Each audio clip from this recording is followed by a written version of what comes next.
खाना वाना दिया जा। अरे मदे तो यहाँ में खड़ा भाई बोलता हो नहीं काहे हो काहे नहीं बोला।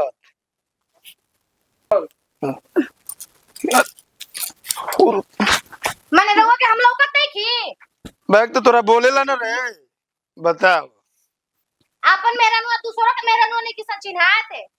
सौरिया पहिर ले भी जाए वो तो वो पहिर ले वो तू ही पहिर ले तो हमरा का बुझाता कि तू है कि वो है। अब मुंह ले बोलते ही नहीं की खोखा खार के तो घर में आवे ही नहीं थे। लाज डर तपाना खोखा कर होता कि नहीं थे। और सही में खोखे कर मेरा नु समझ ले बता कि अपन मेरा नु में दूसर के मेरा नु पता नहीं के तरह की कैसा भी कैसा नहीं थे। अरे चल जाए देख लेवे के चाहिए के करते हैं कैसा बा।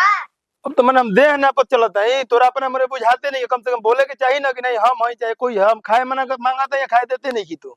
हम क्या करी। फटक कर या कवारी में ना पा जाता और तड़न बात बतिया और तो हम अपने समझ के ना बोला हम क्या जानते कि तू हऊ जाए दे बाची जाए जा खाए लावा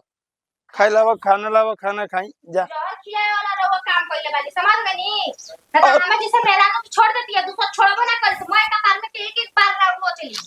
और तो हम जान बुझ के थोड़ा ना कोनो धइलो है अनजाने में धरा गइल तो धरा गइल। अब ओकरा के बाद के बताओ को जी बनावे के बजा खाए लावा काहे ना पानी पतंगड़ अभी तो उनकरा के आवे ना ओकरा बाद हम बताओ तो कैसे पतंगड़ बनेला आदमी नहीं खा तो तकपा पे चढ़ रहा तो ज्यादा खाए लावा जा जरा दिन मेरा नु से मांगा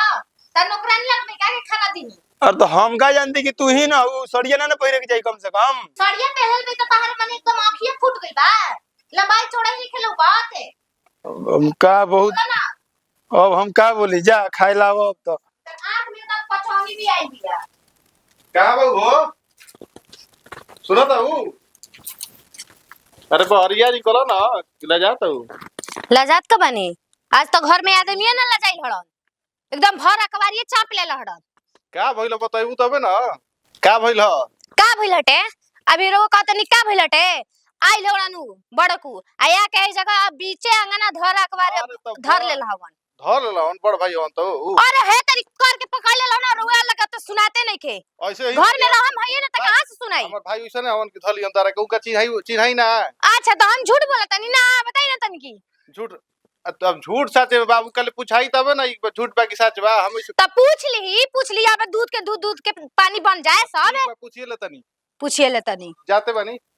का हो भैया तू बैठ के जे खैनी बनाओ तोड़ा तो का करी रे खैनी ना बनी। अच्छा बताओ ई गलती काहे कर तोड़ा तू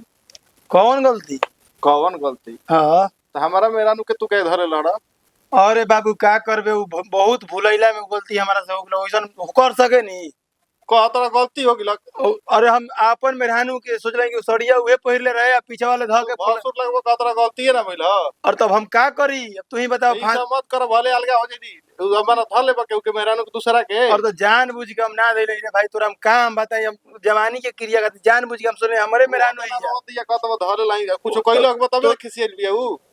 कुछ कोइले काहे मानला तनी सी धर ले लाई ऐसे मत कर सुना